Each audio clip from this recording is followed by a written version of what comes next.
Grab your seats. We're going to begin the program very shortly. Thank you all.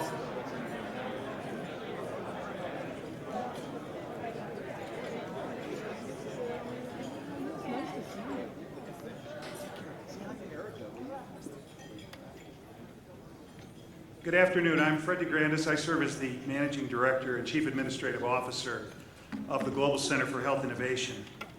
And on behalf of our entire team at the Global Center and Convention Center, and the General Manager and Managing Director of both the Global Center and Convention Center, Mark Leahy, we welcome you to this event, and we're pleased to have you today to our second Voices event, which is a great topic. It's a topic that talks about buildings can heal, and it's presented by our dear friends and partners, Forbo Flooring Systems. Before we forward you to the program, we want to take just a couple minutes to first thank you for attending, but to talk about the tremendous support that we've had from our sponsors. They are listed on the screen, as you can see. Once again, Forbo Flooring Systems stepped forward and is a very valuable and dear partner to us at the Global Center. And they are leading the way in so many places. But most importantly, in restorative design and sustainable construction materials. Their team is in the audience today. They've been having events throughout the building. Chris Cobb, Julia Rakin, Eric Bauer have dedicated an enormous amount of time. I know Dennis Darrow is here. Dennis, could that Forbo team stand up and please be recognized for your sponsorship, support, and the great opportunity that you've given us as friends. You know, we're very fortunate to have an important media partner, and that's WKYC, and my dear friend Monica Robbins, who's here, for their continued support of the Global Center and this Voices programming. I also want to give a thanks and a call out to AIA Cleveland for sharing the event with your membership, Adam. We appreciate all of those members that are here today. But equally, we appreciate all the table sponsors that we've had, and you'll see them up on the screen, a really great crew of partners and friends that have stepped forward to support this event and make the event what you will see, which will be a terrific event.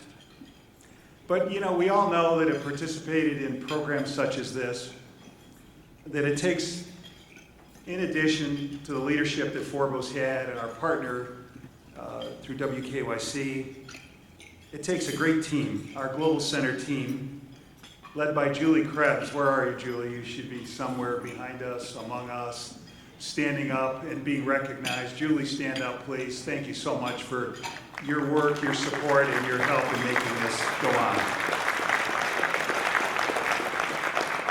You'll also be really blessed to have our keynote speaker, Robin Guenther, here, and our panelists from across our health systems and across our community, Cassandra Johnson from University Hospitals, Joe Strauss from the Cleveland Clinic, Walter Jones from Metro Health, and then Dennis again will join us from Forbo as part of that panel, so thank you. And finally, I'd like to extend an additional welcome and a warm welcome to some special guests today. To the board, right down here in front of me, of the American Academy of Healthcare Interior Designers, we appreciate your presence here today. We appreciate being with you last evening, and I hope your morning was as good as last night was for me. This is a wonderful organization. It certifies interior designers qualified by education, tested by examination, and then training and experience in healthcare. They truly make a difference, and we appreciate you being here and being a part of this event. Thank you. We also have some members of our Global Center Executive Advisory Council with us today, and I welcome them and thank them for the support that they have given the Global Center during my tenure to guide the Global Center on the path that it is on, which is a path for success, opportunity, and healthcare transformation. Also, a very warm welcome to a very good friend, to Matthew Gray, the Director of Sustainability of the Mayor's Office of the City of Cleveland, for joining us today. Thank you, Matthew. So without further ado, I'm going to turn the stage over to Adam Garrix. Adam is the President-elect of AIA Cleveland. Comes from a great architectural firm that I know, Prospectus, and he will share a few words with you. Adam, please come forward. Thank you.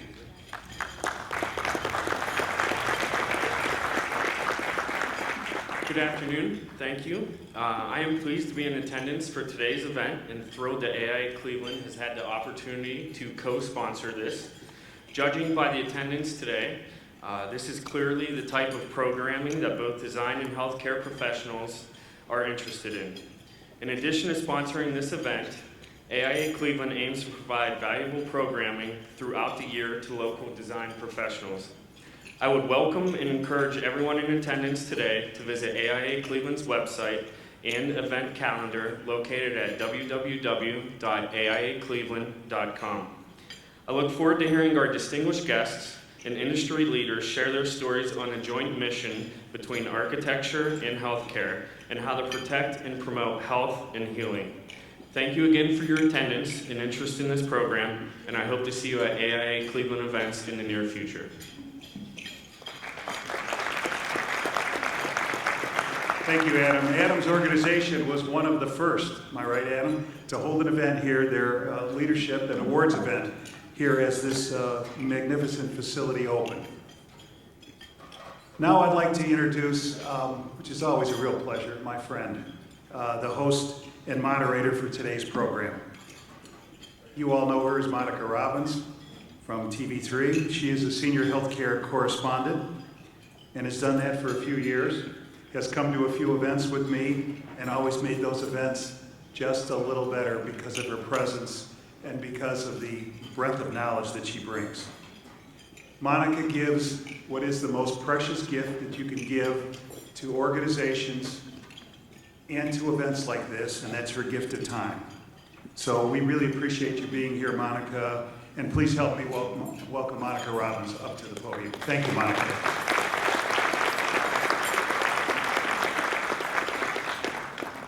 Thank you so much, Fred. Before we begin, I have a few housekeeping notes to let you know. Today's program is eligible for one AIA Learning Unit Credit and ID CEC CEUs, and if you'd like to get credit for today's program, all you need to do is provide your name and email address on the AIA and the ID CEC sheets you will find on your table. The program today turns our attention to the joint mission between architecture and healthcare to protect and promote health and healing. As Fred alluded to, I've been here for 18 years covering healthcare. I've seen a number of hospitals close and a number of hospitals being built, and it always fascinated me as to why they chose the architecture and the design that they did, and today we're going to find out why. Together, we can construct buildings that heal. What impact do building materials have on our environment? And what impact does air, water, and light have on the patient experience and our workforce? Today's special guest and keynote speaker, Robin Guenther, will help us answer these questions. Robin is a leading expert in sustainable healthcare and the principles of restorative design. Her expertise as principal of New York architecture firm Perkins+Will has helped shape healthier, more welcoming facilities for major academic medical centers throughout the United States. And while her innovative thinking has inspired the broader healthcare sector to recognize the value of sustainable design and embrace change, Robin is a key force in the advancement of sustainable healthcare, working with a range of nonprofit organizations and advocacy groups. And since 2001, she has been a strategic advisor to Healthcare Without Harm. Currently, she serves on the U.S. Green Building Council Task Force, and she's also under contract with the U.S. Department of Health and Human Services to prepare a healthcare climate resilience guide and toolkit as part of President Obama's 2013 Climate Action Plan. Would you please welcome our keynote, Robin Guenther.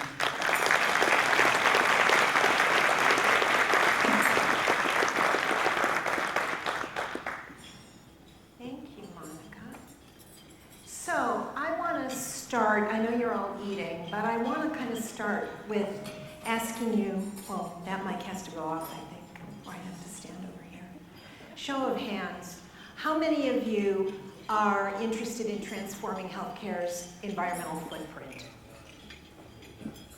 Okay, this is the culture of the converted. Well, I'll just say that I'm a practicing architect and I am fairly obsessed with this goal. And Monica kind of laid it out that we all know that the world of healthcare and the world of green building share this common mission to protect and promote health. We also know that health is actually more than healthcare, and it's really more than simply physical well-being. We also know that we won't have healthy people if we don't have clean water, clean air, and healthy soil. The Hippocratic Oath states, "First do no harm." Every caregiver knows that pledge, and they presumably use it as their basis for action. What if we made this pledge the 21st century Hippocratic Oath? What would healthcare look like if every health system took this pledge to cause neither human nor ecological harm? Imagine that.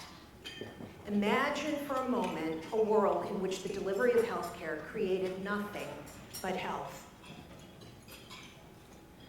Unfortunately, that's not the world we have today, and so I want to start by talking about the world we do have and why. For the last 70 years, US healthcare has been caught in what I describe as a massive industrial paradigm that actually has very little to do with health. Instead, we've created a sick care system so focused on curing advanced stages of disease that it is largely irrelevant to the health needs of most people. We've been obsessed with the image on the screen, the hospital, building ever larger and more sophisticated towers of disease. No expense too great, no building too large. I know, I designed them. And when one hospital no longer suffices, we build 21 side by side. The Texas Medical Center is the largest in the world, with 106,000 employees at 54 institutions, co-located on 1.5 square miles near downtown Houston. This is a 20th century industrial system, like agriculture, like chemicals, or fossil fuel energy. And like those systems, it creates waste, some pretty dismal work environments, and a load of externalized harm. Our inconvenient truth is that we actually contribute to the problems we're there to solve. First, US healthcare is really energy intensive. This is a map of the world with the countries drawn as bubbles according to the size of their carbon footprints. If US healthcare were a country, it would be the world's 10th largest emitter. Our hospitals use 2.5 times the energy of European hospitals that are in countries that rank higher in health status and perform with lower costs.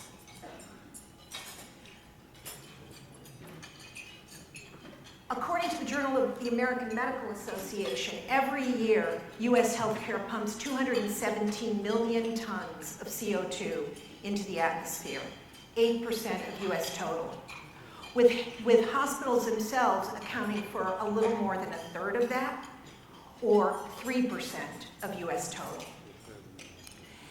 There's no doubt anymore that this level of carbon emission is having a negative impact on health. Last June, The Lancet, the premier medical journal in the UK, declared this, that the effects of climate change represent an unacceptably high and potentially catastrophic risk to human health. They went on to say that climate change threatens to undo the last 50 years of public health progress around the globe. But we didn't really need the Lancet to tell us this because, unfortunately, we see it around us. Whether you look at the images of the 450 ppm days in Beijing, or closer to home, the forest fires that engulfed Fort McMurray in Alberta, a town of 50,000 people. The inconvenient truth is everywhere. While US healthcare seeks to perfect its antiseptic care environments, it's dumping pharmaceuticals into water, disposable products basically everywhere. And as we said, greenhouse gases in the atmosphere. These are all contributing to environmental degradation, and every one of them is preventable. And while we're at it, how does it feel to inhabit these hospitals? Look familiar? Our caregivers go through their workday never seeing the light of day. Summer, winter, day, night, it's always the same inside. The buildings can't function without massive inputs of electric lighting and mechanical ventilation, a permanent life support system. And to me, it strikes me as really ironic that we ask these caregivers to keep us alive in buildings that feel dead. Lance Secretan, who's an expert in what he calls higher ground leadership, called it about a decade ago when he said there's really not a nursing shortage. There's a shortage of places nurses want to work. And I have to say, who can blame them, given this waste, these working conditions, and the very, very real possibility that these buildings are making us sick. But the US healthcare system is beginning to wake up to connect healing the earth and healing people, to accepting and acting on the notion that you can't have healthy people on a sick planet. So how do we transform this system from one that delivers health care to one that creates the conditions for health? The farmer and philosopher Wendell Berry says that when health is the aim, a good solution acts like a healthy organ within the body. These solutions fix problems without making new ones. They create a cascading series of benefits instead of all those externalized negative impacts. There's an emerging movement in architecture called restorative or sometimes regenerative design that actually looks for those solutions. Restorative design is about moving beyond solutions that do less harm to find solutions that do no harm and, in fact, heal some of the harm we've already done. It's about finding solutions that stop making us sick. To build a healthcare system that creates nothing but health, we need to become restorative. And with health as the aim, we can move from the left-hand side of this diagram to the right. Bill McDonough says, this is a good one, to be less bad is to believe that poorly designed, destructive, and dishonorable systems are the best humans can do. We know we can do better than this. And we know in the healthcare industry we can do better than this. So, where do we start? We won't have a healthcare system that delivers nothing but health until we see the harm, which is part of what I just tried to do. Until we connect our practices with their environmental and health consequences. Whether that's food systems with obesity, land development with habitat destruction, energy with climate change, toxic chemicals with body burden. Right now, the environmental and health costs of our healthcare systems is not transparent. But the good news is that when these costs become transparent, when hospitals connect the dots, they move rapidly to change practice. So in 1995, an organization called Healthcare Without Harm made the healthcare industry aware that medical waste incineration is the second largest source of dioxin emissions in the US. Within a decade, hospitals shut down 99% of their medical waste incinerators.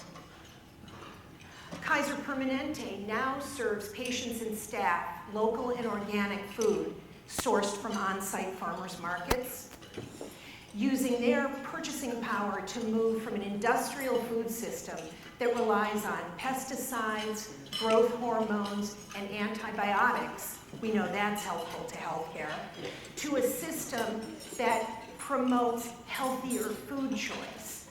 This year, last year, they purchased about 25% of their food buy through this system. They announced last week that by 2025, 100% of their food will be sourced this way. And some hospitals are taking responsibility for their energy impacts, dramatically reducing both energy demand in their buildings and greenhouse gas emissions. So Swedish Issaquah, I think, still remains the lowest energy operating hospital in the United States. It's outside Seattle. It operates at about 60% less energy. They achieve that by simply optimizing what we would consider conventional systems. And in Kiowa, Kiowa Memorial Hospital runs on 100% wind. Granted, it's a really small critical access hospital, but it's the first hospital in the United States that has no fossil fuel energy inputs. Its backup is the larger Greensburg, Kansas wind farm. And I can't not talk about Gunderson, based in La Crosse, Wisconsin. Gunderson has moved outside of its own four walls to partner with its communities to transform its energy systems, becoming the first energy-independent health system in 2014. They invested in community wind farms. They put the whole town of Cashton, Wisconsin on wind, a town of 2,000 people. They partnered with a local brewery to harvest methane from brewery waste. That didn't really quite work out for them, but now they harvest methane from landfills, and yes, they even harvest it from cow manure. That both offsets their own fossil fuel energy needs, and it reduces the burden of those wastes on their communities. That's what a system that builds health looks like. Once you start taking responsibility to eliminate the harm, the positive impacts just ripple further and further out. Gunderson has not only saved money, reduced their environmental footprint, and aligned practice to mission. They've also gone in less than a decade from being viewed by their local community as a cost center, the employers and the local community, a cost center, to being viewed as a good neighbor who really cares about the health of their employees, their communities, and the region. Last week, their CEO announced that in 2016, their CO2 emissions will be 90% less than what they were in 2008. That's what building health is. And actually, not to be outdone by a relatively small system in the Midwest, Kaiser Permanente last week made the announcement that by 2025, not only will they be doing 100% food purchasing, local and sustainable, but they will be zero waste to landfill, and they will be carbon positive. They will generate more renewable energy than their buildings need to operate. That's building health. And it sort of shows you that once healthcare starts, it's a really good train to be on. But let's return to this worker for a minute who walks all day on those shiny vinyl floors. We know vinyl makes people sick because healthcare workers account for more than 40% of adult onset occupational asthma, an issue linked to the cleaning chemicals used to wax and strip those floors. I mean, from doctors to environmental services workers. It knows no boundary.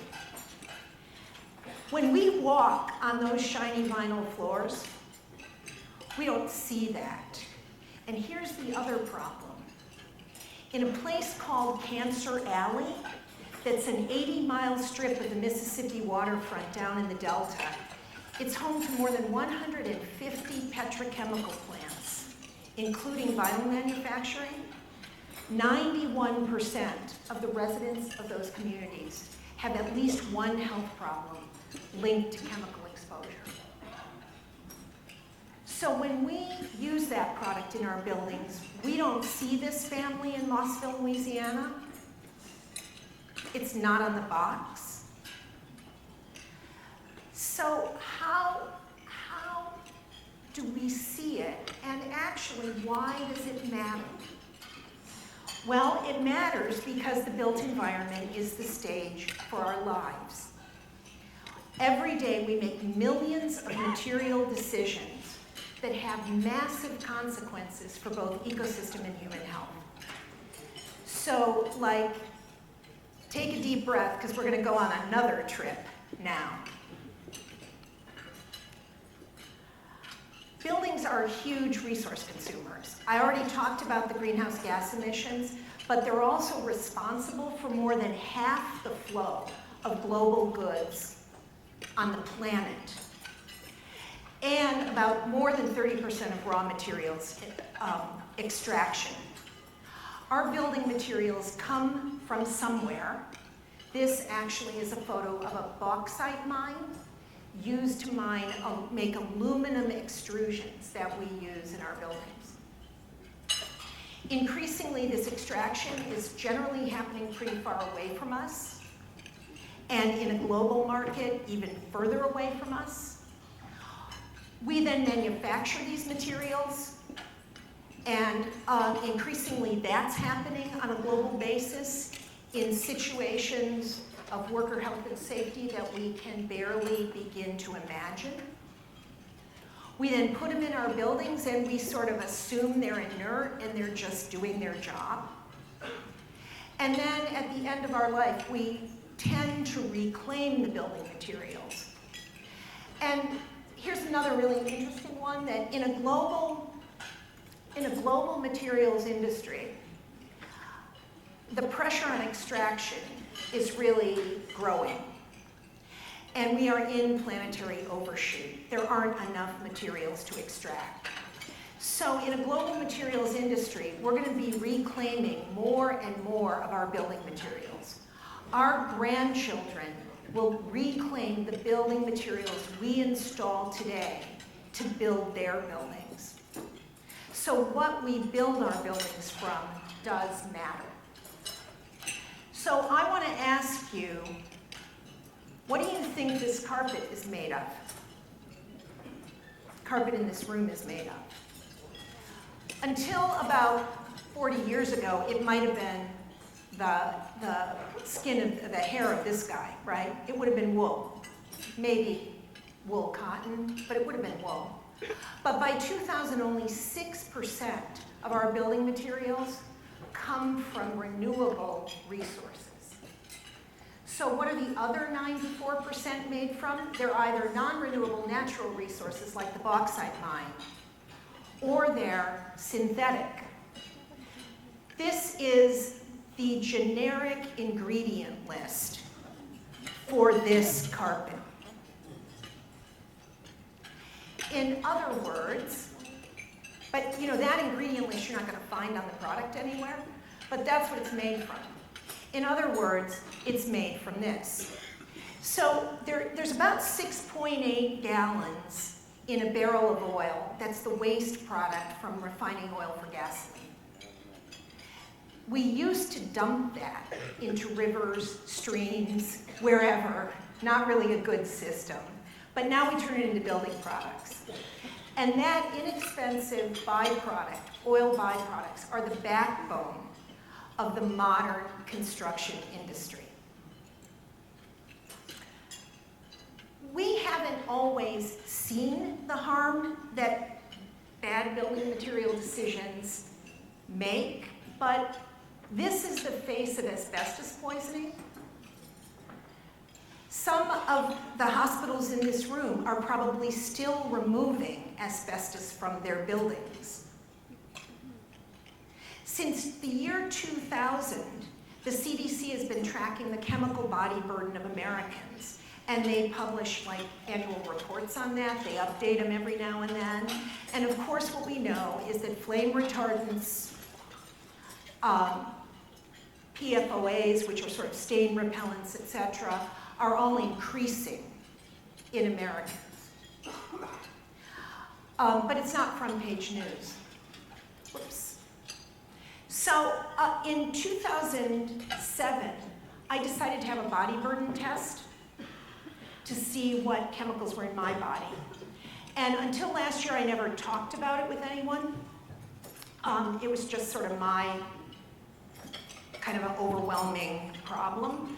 But I learned actually that you can't just go to your doctor's office and have a body burden test. You actually have to do it in a very controlled environment because the medical tubing and the medical supplies that someone might use would in fact be tainted with the very chemicals they're trying to test you for. So you have to do it in a very controlled way. So I spent $5,000 of my own money, and I tagged in onto a 20-person cohort of Californians, I'm from New York, having their body burden test. And this is the results of my body burden test. I tested positive for 36 of the 84 chemicals that they tested for. I had mercury levels above the federal government safe level. I actually had the highest level of phthalate plasticizers that they had ever measured. And of course, I also had methyl mercury, badge 40. This is actually everything that I have. So I'll just tell you that I don't remember eating these chemicals for breakfast. I don't remember them being on the packages of any materials that were around the house or on the bottom of my furniture. I didn't ever give someone permission to put these chemicals in me. Some of them are carcinogens, some of them are endocrine disruptors.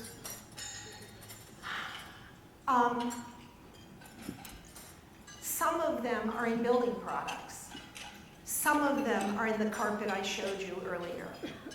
So while we're all eating lunch, we can all know that you are what you eat, right? That's what people love to tell you, you are what you eat. But I will tell you, you are also what you breathe, what you walk on, and what you live in.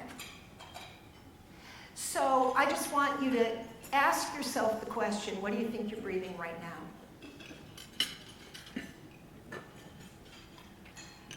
This is why that matters. Because we're the first generation to spend more than 87% of our time in buildings, with, by the way, another 6% in cars. I put Opryland on here because it's gotten to some kind of absurd level where often when we think we're outside, we're really inside. If you go to Opryland, they'll ask you if you want to sit outside, but it's really all inside. And sometimes the chemical pollutant levels can be 100 times higher than what they are outdoors. So a few years ago, the Chicago Tribune did a multi-part series that won them a Pulitzer Prize on the health dangers of so-called flame retardants. And I say so-called because an important part of what they uncovered was that these flame retardant chemicals that we were dousing our foam and our textiles and our carpets, everything with, didn't actually do what they promised to do. Not only that, but they're persistent, bioaccumulative, and toxic. So environmental activists have been trying to get flame retardants out of commerce for a really long time. The EPA had actually taken some of the worst out by simply going to the manufacturers and saying you don't want this product liability. But it took this series and having people directly connect these flame retardants with their and their children's health to actually get the requirements to roll back. Kaiser Permanente was the first health system that announced a commitment to replace all their foam and textiles with flame retardant free. And they were quickly joined by these other health systems. My firm, Perkins+Will, did something that we call the precautionary list, which is 25 substances that we don't believe should be in building products. It's not so different from what the International Living Future Institute did with their declare label, where they want people to declare in a living building product. Anything that's in red means it's on their red list of substances that should be avoided. But the bottom line is that to work on worst-in-class building products requires health systems to take precautionary action because there isn't definitive science. The only definitive science is asbestos and lead. So anything else you move, even the flame retarders, the industry argues isn't definitive. So moving away from worst in class means you have to sort of declare precautionary action, which is essentially the statement on the prior Kaiser slide. Just 2 years ago, the Health Product Declaration came out, which is the first voluntary open standard for people, for manufacturers to disclose the ingredient list in their building products. Because that's really the other issue, is that we don't know what's in these products, and quite frankly, no one's required to tell us. So the HPD came in and said, let's voluntarily say what we're dealing with, and let's work on doing the best products. And you know, I'll just say that this is exactly the situation that led to food labeling.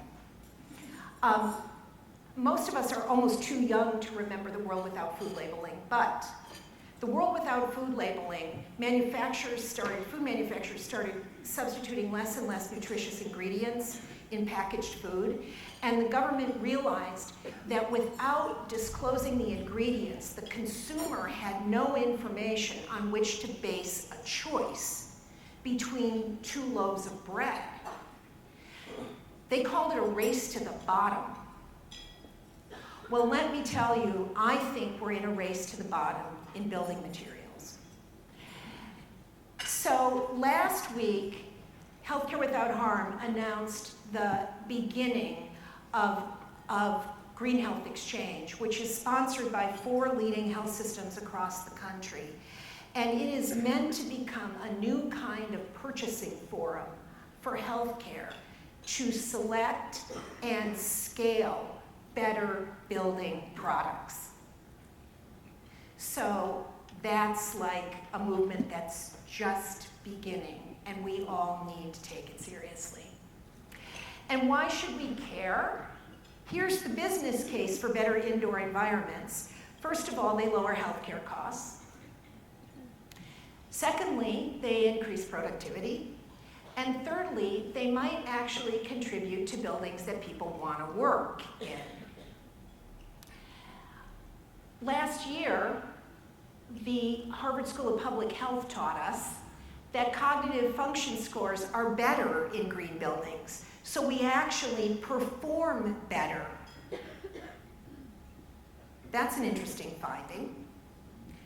And of course, the arrival of the WELL building standard, which really focuses on occupant health and productivity across a range of factors, and actually was produced with the help of a number of Cleveland Clinic physicians, is a great tool for optimizing indoor performance. It doesn't do much about material chemistry, but it's still a good tool.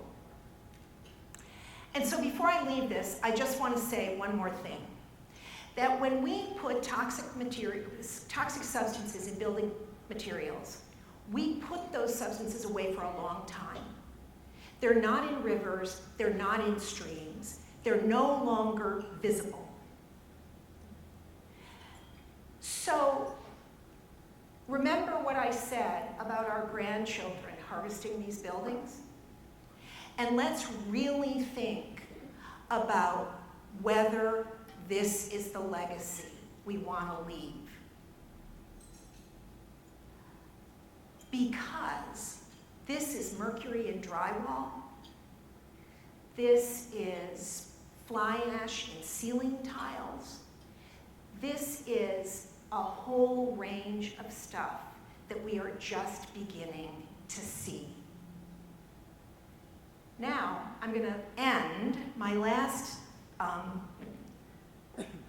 salvo is that when Gail and I did our book, we actually gathered 55 case studies of buildings from around the world that were pursuing sustainability. And when we put them together, we realized that collectively they showed us that we were evolving a new model for healthcare buildings, that they were really buildings that heal. And so I'm just going to end by sharing with you some sense of what we learned from that. We learned that hospitals are buildings designed by human beings for human beings. They are not machines. They're human. This hospital lets patients go fishing in their stormwater management ponds. The ponds actually hatch and release fish as part of the stream restoration project. This hospital restores ecosystems.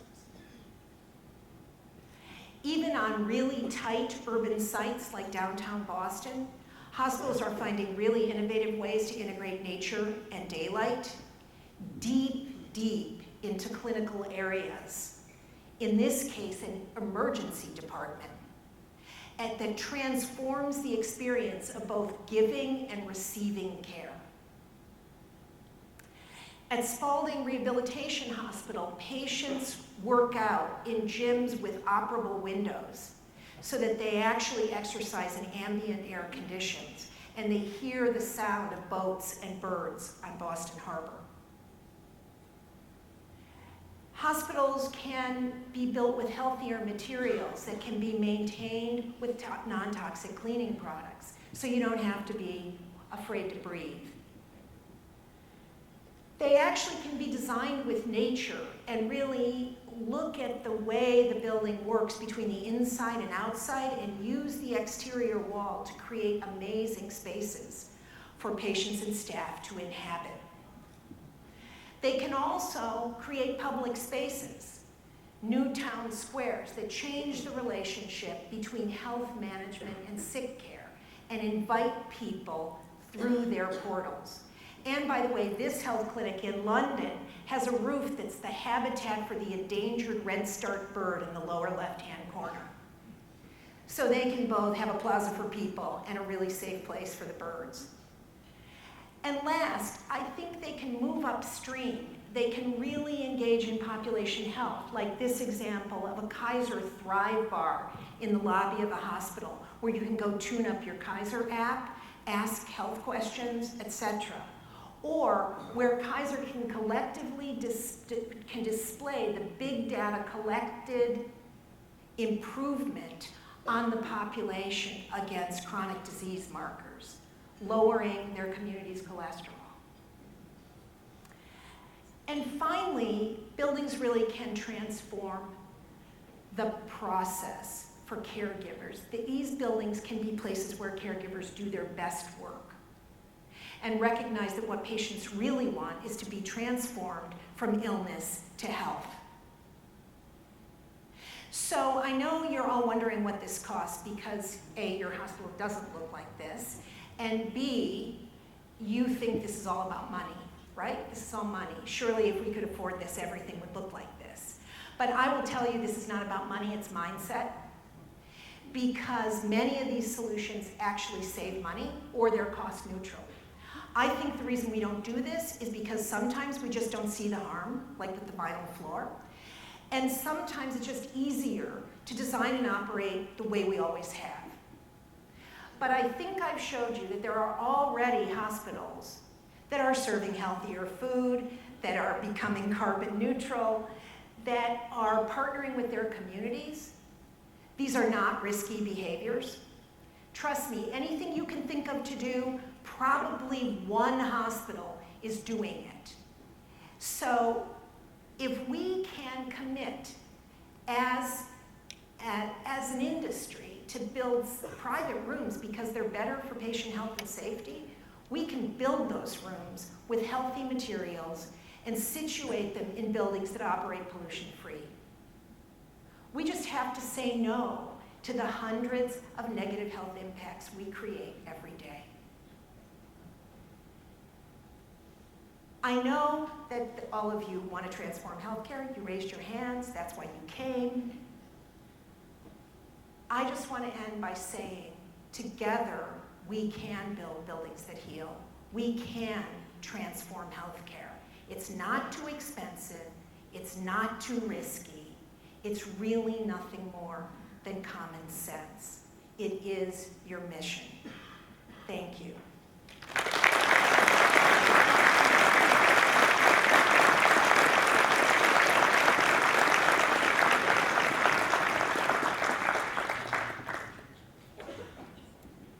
Thank you so much, Robin. That was really eye-opening. We're going to hold a Q&A, and Robin's going to join us. Robin, if you would sit in the first one, though, because you're mic'd and no one else is. So I want to introduce our guest panelists now and invite them to take the stage as I call them up. So first, joining Robin as a panelist will be Cassandra Johnson. Since 2008, she has served in the role of construction director for university hospitals. Her high-profile projects include UH Broadview Heights Health Center, St. John Medical Center, modernization, along with the Ahuja Medical Center, the Seidman Cancer Center, the Breen Breast Health Center, and the Center for Emergency Medicine. Next to her, we'll have Joe Strauss, Director of Planning and Design at Cleveland Clinic, where he is responsible for renovation and new construction of the system's facilities, including the 160-acre main campus and the 8 regional campuses in Northeast Ohio, and other locations, and those international locations we've heard of. He has also 30 years of experience in healthcare facilities planning and spent 17 years as a partner in healthcare consulting firms. Then we have Walter Jones, Senior Vice President, Campus Transformation at Metro Health. He joined Metro Health in October 2014, where he provides the strategic vision, leadership, management, and operation of the departments of facilities management, construction management, space utilization, and real estate. He is specifically responsible for leading the development of Metro Health's approximated $1 billion healthcare campus transformation. And last but certainly not least, coming to the stage is panelist Dennis Dara, General Manager of Forbo Flooring Systems, who leads the North and Central America operations with corporate headquarters in North America, located in Hazleton, Pennsylvania. In his quest to promote health and environmental stewardship in the industry, his long-term view of industry and welfare of our children, our grandchildren, and future generation, he states, "We are all in the business to make money, but we live for the chance to make a difference." Please welcome our panelists.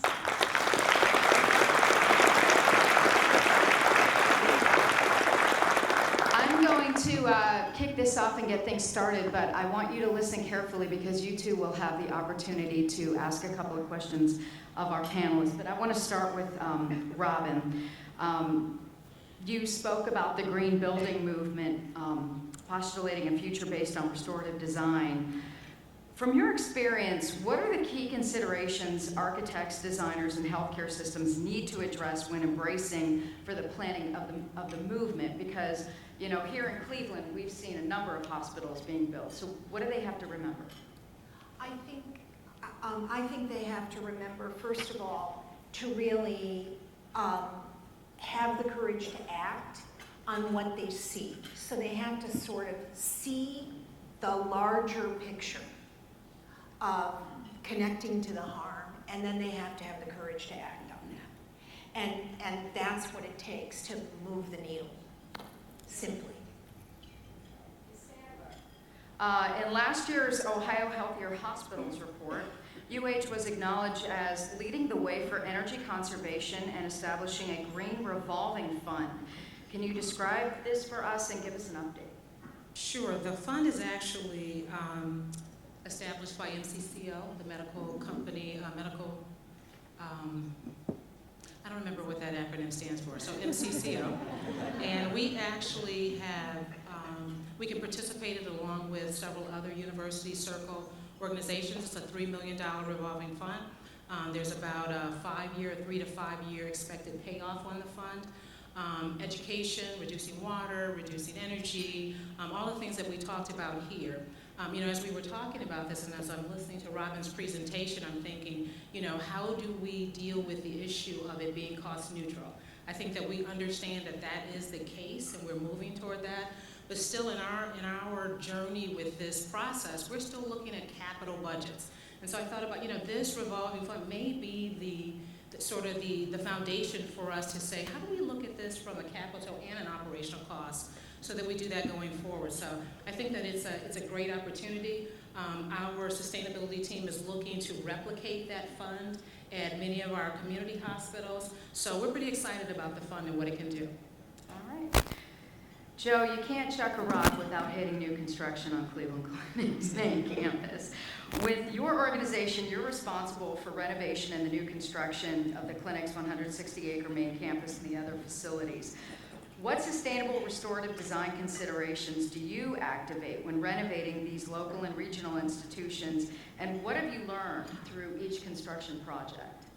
Well, you're right, Monica. We do a lot of renovation projects on our main campus and our regional facilities also, and it's always a challenge. First of all, what we try to do is remove all the harmful building materials that are in the building, whether it's asbestos or materials containing VOC products or other harmful chemicals. So that's the first thing. And then we also look at the building systems. We're retrofitting, we're putting in new HVAC, heating, ventilating, and air conditioning systems. So we're getting much better air quality for the people in the building. We're bringing in more natural light. A lot of the older buildings have a lot of walls that are very divided up into offices and other rooms. And certainly in office spaces, in other areas, we tend to open up the spaces much more. So we're bringing in more natural light. We use LED lighting, which is much more energy efficient and better lighting. And with the lighting, we also are doing more task lighting. So we're bringing the light down to the work surface, which is much better for the patient that needs the light as opposed to in the ceiling, and thereby also reducing glare. So it makes it a much more comfortable environment. And so you asked, what we learn. I think what we've learned is there's always a surprise. When you open up old buildings and old walls and ceilings, you always find something that you don't expect. But if the building has a good structural system and it's sound and it has a good configuration for the function, it can be retrofitted and renovated for many years of useful life. And I think that's a real asset that we're able to go forward with. Walter, big project down on West 25th. What sustainable restorative design considerations are you planning and activating as part of that campus transformation? Because I know there's a number of old buildings that have to come down at Metro, so I'm sure some of these issues are popping up. Yeah, unlike Joe, we're not so enamored with our old buildings. And so we're taking the opportunity from looking forward to the next century of existence of Metro Health to say what does that need to be. So sort of the Robin's question, we're actually getting to do it. We're actually able to ask and answer that question of what should a healthcare campus be? How should it serve the county that it serves? The sustainability factor, the restorative factor, I think in general, while we haven't defined the specific strategies, the specific materials, techniques, and mechanisms that we're going to use yet, one of the things I think we have decided on is that it needs to be an integrated approach. It's not a separate, dedicated effort that is attached to the planning and design that you're doing in a facility. It is completely interwoven within how you're thinking about it and how you're going to go about designing constructing it, and operating it. So if you think about taking out the, if you're thinking about a car, an analogy is always kind of fail after a point, but just real briefly.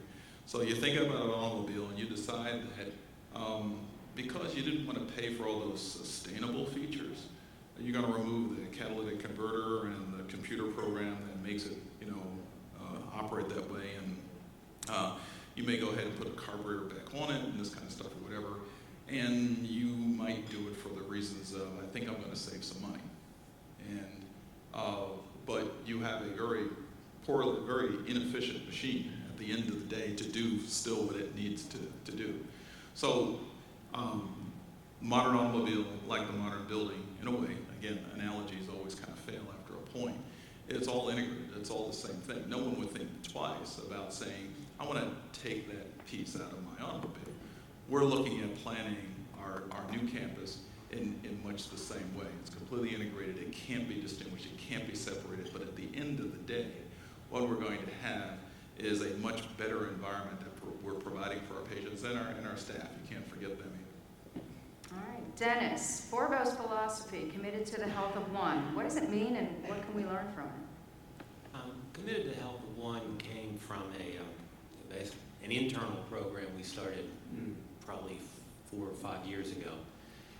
It was really in response to the fact that the way that the interiors market and finishes market was moving was abdicating any responsibility for health.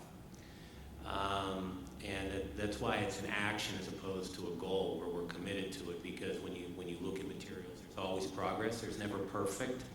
Anybody that sits in front of you and says, hey, my stuff's perfect, has no idea what they're talking about. So what we did is, and the one aspect of it, the health aspect was the critical part to bring forward in terms of the discussion, because it was getting lost in the sustainability discussion.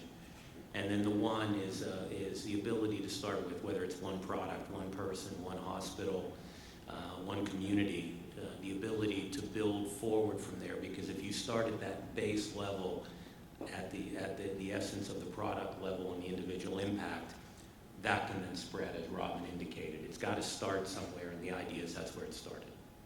Robin, are you familiar with our 3 medical institutions sitting in the panel with you at all? To varying degrees.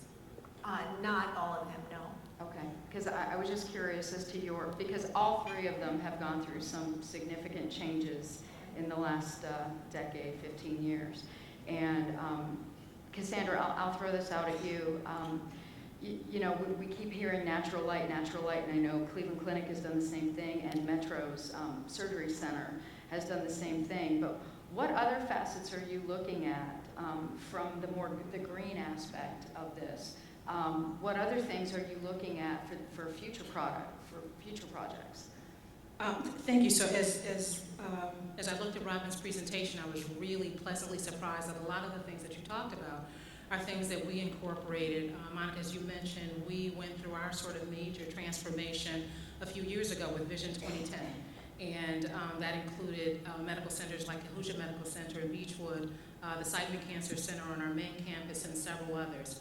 And so through using evidence-based design, I think we incorporated a lot of the things that we're talking about, including the natural light. We don't have operable windows, but we said, hey, let's make sure there's green space around the campus, particularly at our Seidman campus and University Circle. It's a very urban, a very dense environment. We brought 2 parks into that area as a part of this process. Single rooms for all patients. We brought the employees into the cores of the buildings, but we also made sure that we had light that can transfer from the patient rooms into the cores of the building. Looking at reducing energy costs, looking at better efficient, more efficient lighting. Even with our products, we have been incorporating healthy interiors. Karen, I'm not sure we had incorporated it back then for Vision 2010, but we're incorporating that now in our products, in our projects, and as you mentioned some of our current ones, we are right now completing a health center in Broadview Heights. And one of the great things about the process, and Karen, I got to pick on you, I know I'm looking right at you, but we incorporated the process, and we had a vendor who sent us a flooring that did not comply. And Karen caught it in the purchase and was able to say, hey, Cassandra, that does not meet our standard. And she went back out to that supplier and said, hey, this is what meets our standard. So I think that we are seeing more of it. I think that we are doing a better job of it. We've got solar panels at a couple of our facilities. We're looking to work with the Evergreen Collective and some of our work in bringing local companies in, bringing cell phone companies in. And so, the last thing I'll say, as we talk about local sourcing means, I think, different things to different people. And so we are seeing local foods brought into the hospital, organic foods brought into the hospital, which I think is great. But local also means to us, we have an 80% regionalism goal. We want to spend 80% of our money here with companies that are in Cleveland. And I think that contributes to it as well. So, how do we get materials that meet our standards? How do we work with energy management, our healthy interiors? I think that we have a lot of good things going with our new Women and Children's Health Center that's in design now. That will be our first platinum LEED certified project in the system. We have some silver certified standard buildings. We have been using that process since at least Vision 2010 on our projects, but this is the first time that we're going for platinum, and we're pretty excited about it.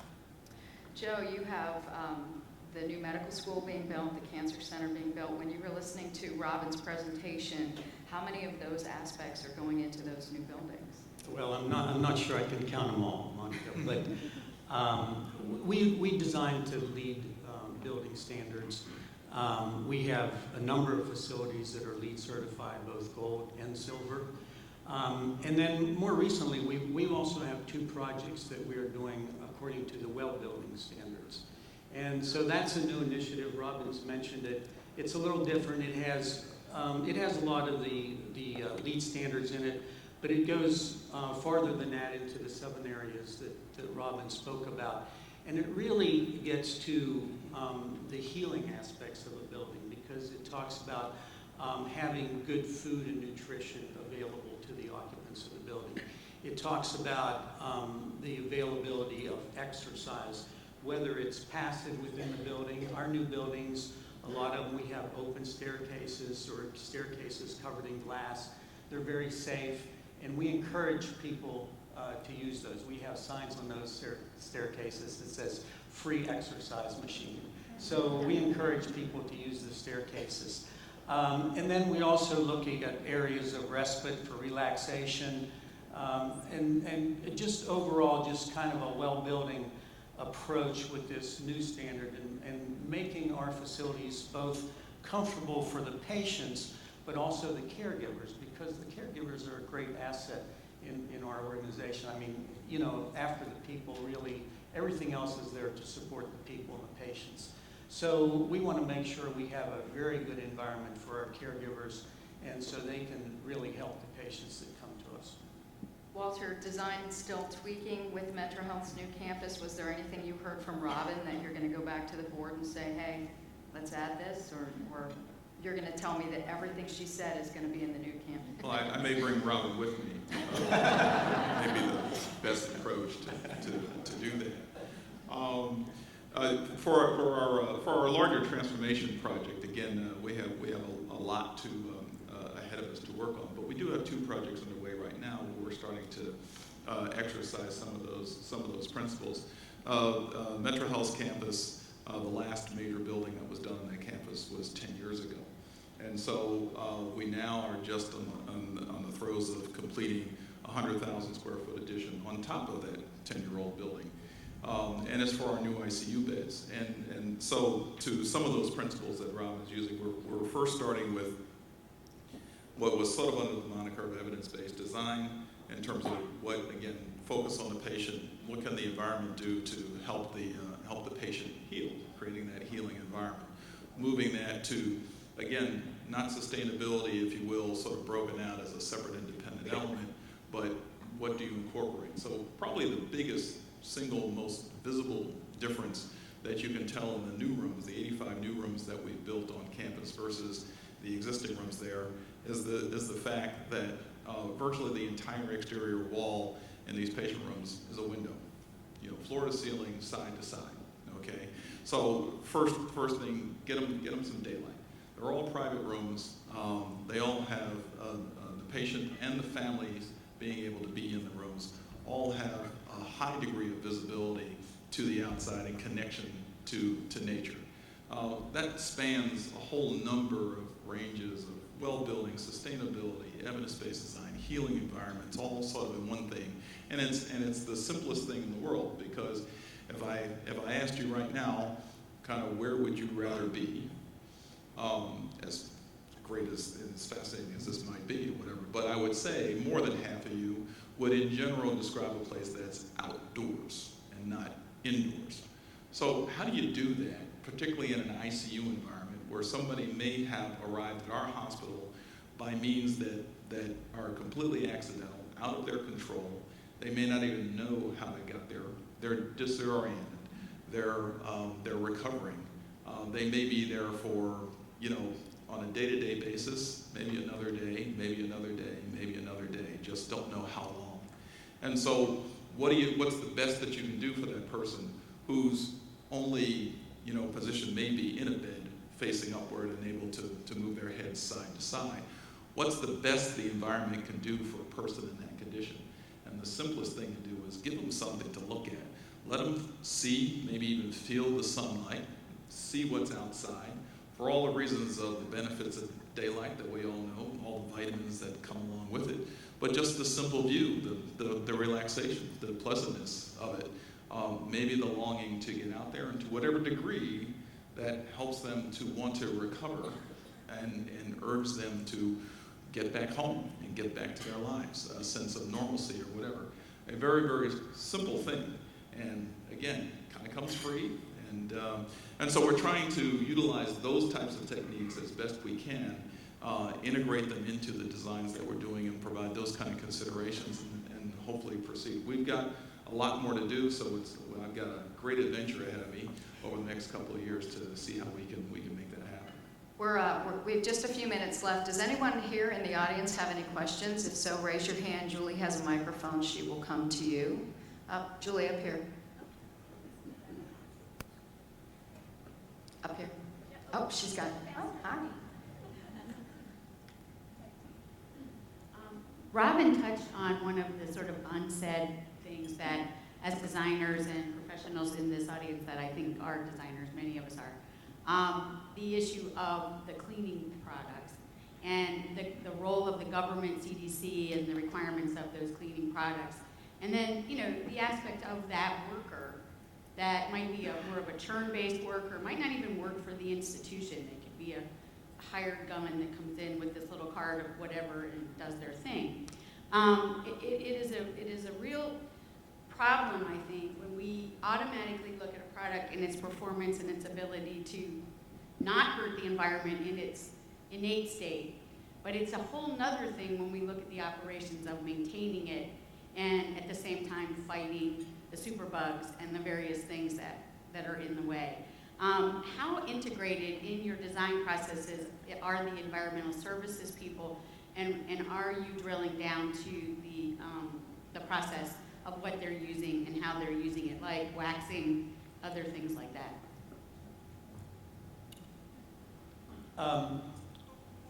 We take it very seriously. We have furniture standards that we've developed over the last few years that have about 5 or 6 different categories, and one is cleanability, certainly durability, and all that. And we work very closely with our EVS staff. In fact, more recently, we've gone through some organizational changes, and EVS is now part of the Buildings and Properties group, and we meet with them on a regular basis. They have their own standards in terms of cleaning products, and they've removed all the harmful chemicals from all the products. And we work with them frequently. Every once in a while, we have a hiccup where a piece of furniture or a surface has been damaged by the way it was cleaned or whatever. And so we get together with EVS immediately and start to talk about why was there failure. Was it the wrong product? Was it the wrong cleaning product? Was it the wrong application? So we're doing a lot of that. We think that's very important. If I could address that too. So in our design process relative to EVS, and you asked how integrated are they in that process? In my estimation, probably not enough. They are included. It's interesting that you brought that issue up. I've been with UH for 8 years now, and that question has dogged the program for that entire 8 years.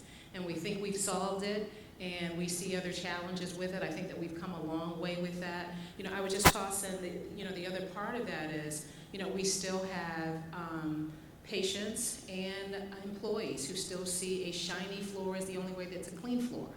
And so at the same time, we have elderly patients who see shiny floors as a possible fall hazard. So it's trying to balance all of those things. And I think that our sustainability team is working really well with our EVS team. But from a construction standpoint, I think that we could probably do a better job with including them in the design so that they really understand, we go through the same process, I'm sure, as my colleagues here of working with user groups. But I think that they probably need to be better integrated, to your point. There's a responsibility on the other end as well. I think for an extended period of time, the manufacturing community, particularly on the interiors portion, have to a large extent abdicated responsibility. The way that the construction market has traditionally functioned has isolated us or allowed us in a bubble and then created reaction as opposed to action. And the real fundamental change, I think, to execute, there are many good solutions for many manufacturers out there, but the real thing is to change to a business function that generates action up front as opposed to reaction. And that's one of the things we're actually focused on, is to take some accountability, take some responsibility, not just for providing a product, but responsibility on installation, responsibility on maintenance. And it's not perfect up front by any change. It's a bit disruptive when it's executed, but that's actually, execution is a significant component on particularly the EVS piece, is getting execution, because there are good solutions from many options, but it's the execution is where the industry falls down, and that's where we have to get better. I'd like to add to Dennis's comment. We use a lot of 4-bow flooring in our facilities, and historically we stripped them and waxed them, which was the wrong thing to do. And we've changed the way we're doing it, and we've worked very closely with them, and they've helped us with new training programs, and we're pushing that out to the entire system. And so we're going to have much better product, much better flooring, no glare, and a lot less maintenance and cost. So, I'll just add a couple of things to this. This is a fascinating conversation, but one of the things I believe is when I showed you the photo of the healthcare worker on the vinyl floor, that I think for a long time that shiny floor was sort of made the sparkle that replaced the natural light, right? That we had these really deep floor plates with nothing, and so people really relied on the floor kind of looking perky, right, in this otherwise uniformly lit, pretty dull space. And it's absolutely true that when you start changing the buildings and start adding a load of windows, the last thing you want is a really shiny floor. So I think the two kind of work hand in hand. And the other comment that I'll make really quickly is that I talked about flame retardants, but the next frontier is antimicrobials in building products. And, that's really actually being driven by manufacturers that believe that healthcare wants to douse building products in added antimicrobials that actually have very little demonstrated efficacy, and in fact, according to some, may actually be helping create the superbugs that are such a problem for modern antibiotics. So we're just beginning to confront that, because trust me, if you don't want those products in your hospitals, no one wants them in their office buildings or their homes.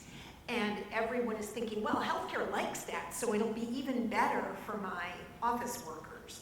So I think this is a moment for healthcare to really soberly invest in the research that's required to separate the myth from the fact on that topic. So, And with that, would you please give our panel a round of applause?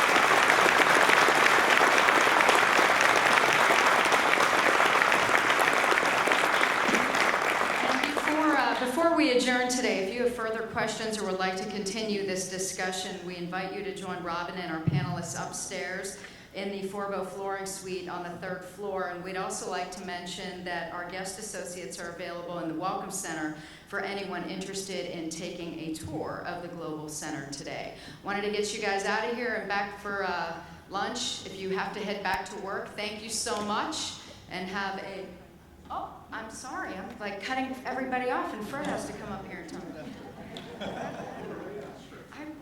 Yeah, no, you're right on script. I'm not. I just wanted to say a couple things as we complete today. Number one, if you have been holding your breath since Robin talked in this building, you don't need to. I was until Mark came up and gave me a little note. I go, okay. Now this, actually this building was beautifully built, designed, and thought through with many of the standards that have been talked about today, as the Global Center is Gold LEED certified. And it receives points for its indoor air quality, so breathe easy, take a deep breath, and be comfortable. I think you can see why we asked Monica to be here today. Number one, as I was watching my friends over here on the panel get ready to answer questions, I noticed a bit of humanity come out in each of you as the questions came to you, which were great questions. We really have a great panel up here. People that have the kind of influence that can make a difference, as we can, in the topics that Robin has talked about. So to you, Dennis, Walter, Joe, and Cassandra, thank you so much for the work that you do, the work that you're going to do, and the opportunities you have. I think you can see one other thing. Our speaker today, who again was brought to us by our Forbo friends, and in particular, my recollection was a conversation we had together with Eric leading the way, so thank you, Eric, for that. You can see why she has been named by Healthcare Design Magazine as the #1 most influential designer in healthcare. A remarkable accomplishment. And she coordinated and co-authored so many of the standards that we all strive for. She helped us do one thing today. This is for our Global Center, so I thank you for this. We strive here, all of our partners, all of us that have been associated with it, all our stakeholders, to be something called a trusted forum for what occurred today. Learning, collaboration, and discovery that powers healthcare transformation. So Robin, we thank you for that. We also want to say one other way to say thank you. And that is the organization that you really kind of have lifted up, Healthcare Without Harm. We wanted to say a thank you for your efforts today and your presence today. And so on behalf of the Huntington Convention Center and the Global Center, we have made a donation to Healthcare Without Harm in your honor. Thank you, Robin.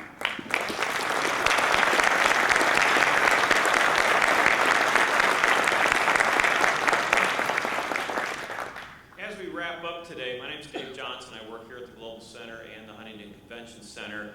I wanted to ask very quickly if everyone in the room that's a tenant partner that's involved in this building in any way, please stand. Go ahead. At this time, everyone's standing, as well as our guests that have joined us today. We'd like to recognize our Managing Director and Chief Administrative Officer who's leaving us at the end of the month, Fred DeGrandis. Fred has done a terrific job here at the Global Center, and we wanted to take this moment. Monica, if you would join me up here presenting this to Fred. We'd like to present Fred with a plaque, wonderful picture of the Global Center and his time here with us, and thank him for all his hard work and dedication. Please join me.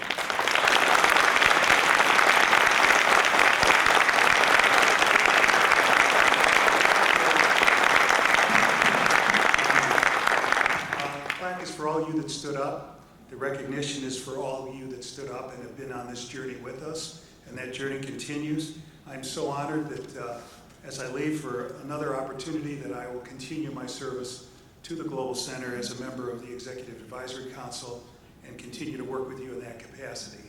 But But I thank you for the work you're doing, and I ask you to keep doing it, but do it with a bit more effort, a bit more speed, and with the same heart I saw every day that I was here. Thank you very much. Have a great day, all.